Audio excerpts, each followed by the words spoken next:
کئی زمانے کی بات ہے کہ ایک شہزادہ بدصورت تھا اور اس کا قد بھی چھوٹا تھا۔ اس کے دوسرے بھائی نہایت خوبصورت اور اچھے ڈیل ڈول کے تھے۔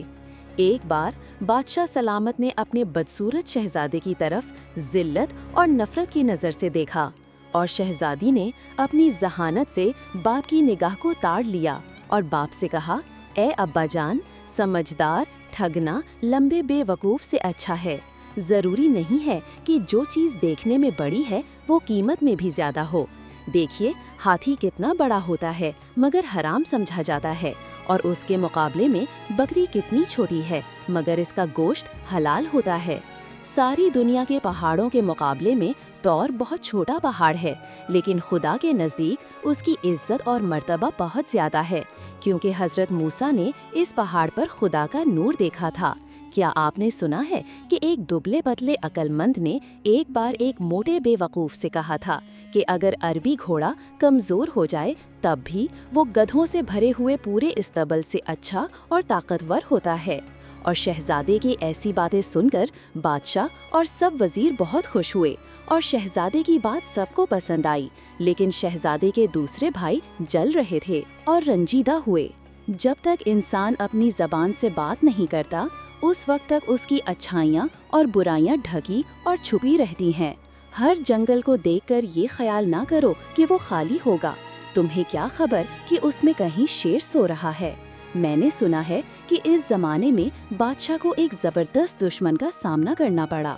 جب دونوں طرف کی فوجیں آمنے سامنے آئیں اور لڑائی شروع کرنے کا ارادہ کیا، جو سب سے پہلے لڑنے کے لیے میدان میں اترا وہی بدصورت شہزادہ تھا، اور اس شہزادے نے پکار کر کہا کہ میں وہ آدمی نہیں ہوں کہ لڑائی کے دن تم میری پیٹھ دیکھ سکو۔ میں ایسا بہادر ہوں کہ تم میرا سر خاک اور خون میں لتھڑا ہوا دیکھو گے، یعنی کہ میں دشمن سے لڑتے لڑتے جان دے دوں گا مگر کبھی ہار نہیں مانوں گا اور ہمت نہ ہاروں گا۔ جو لوگ خواہ مخواہ لڑائی پر آمادہ ہوتے ہیں وہ خود اپنے خون سے کھیلتے ہیں، یعنی مفت جان گنواتے ہیں، اور جو لڑائی کے میدان سے بھاگ جاتے ہیں وہ پوری فوج کے خون سے کھیلتے ہیں۔ یہ کہہ کر شہزادے نے دشمنوں پر سخت حملہ کیا اور کئی بڑے بڑے بہادروں کو قتل کر دیا۔ جب شہزادہ باپ کے سامنے آیا تو آداب بجا لایا اور کہا، اے ابا جان، آپ نے میرے دبلے پتلے جسم کو ذلت کی نگاہ سے دیکھا اور ہرگز میرے ہنر کی قیمت کو نہ سمجھا۔ آپ کو معلوم ہونا چاہیے کہ پتلی کمر والا گھوڑا لڑائی کے میدان میں کام آتا ہے، آرام اور آسائش میں پلا ہوا موٹا تازہ بیل کام نہیں آ سکتا۔ کہتے ہیں کہ دشمن کی فوج بہت زیادہ تھی اور شہزادے کی طرف سے سپاہیوں کی تعداد کم تھی۔ کچھ نے بھاگنے کا ارادہ کیا۔ شہزادے نے ان کو للکارا اور کہا، اے بہادروں، کوشش کرو اور دشمن کا مقابلہ کرو یا پھر عورتوں کا لباس پہن لو۔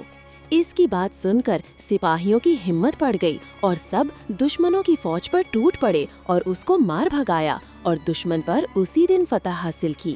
بادشاہ نے شہزادے کو پیار کیا اور اپنی گود میں بٹھایا، اور روز بروز اسے محبت بڑھنے لگی اور اس کو اپنا ولی عہد بنایا۔ دوسرے بھائی نے یہ حال دیکھا تو حسد کی آگ میں چلنے لگے اور ایک دن بدشطر شہزادے کے کھانے میں زہر ملا دیا۔ اس کی بہن نے کھڑکی سے دیکھ لیا اور شہزادے کو خبردار کرنے کے لیے کھڑکی کے دروازے زور سے بند کیے۔ بہت زیادہ اس کی آواز سے چونک پڑا اور اپنی ذہانت سے سمجھ گیا کہ دال میں کچھ کالا ہے۔ شہزادے نے کھانا چھوڑ دیا اور کہا، یہ تو نہیں ہو سکتا کہ بے ہنر مند لوگ زندہ رہیں اور ہنر مند مر جائیں۔ اگر ہم دنیا سے ختم ہو جائیں تو بھی کوئی آدمی الو کے سایہ میں آنا پسند نہیں کرے گا۔ جب بادشاہ سلامت کو اس بات کی اطلاع دی گئی تو اس نے شہزادے کے سب بھائیوں کو بلایا اور انہیں مناسب سزا دی۔ اس کے بعد سب بھائیوں کو اپنے ملک کا ایک ایک حصہ دیا گیا تاکہ آپس میں جھگڑا فساد نہ کریں، اور اس طرح ان بھائیوں میں یہ فتنہ اور فساد ختم ہوا۔ سچی بات یہ ہے کہ دو فقیر ایک کمبل اوڑھ کر آرام سے لیٹ سکتے ہیں، لیکن دو بادشاہ ایک ملک میں نہیں رہ سکتے۔ اللہ کا ایک بندہ آدھی روٹی کھا لیتا ہے اور آدھی دوسرے بھوکے شخص کو دے دیتا ہے، مگر ایک بادشاہ کا یہ حال ہوتا ہے کہ اگر دنیا کے بڑے حصے پر قبضہ کر لے تب بھی اس کو باقی دنیا پر قبضہ کرنے کی فکر سوار رہتی ہے۔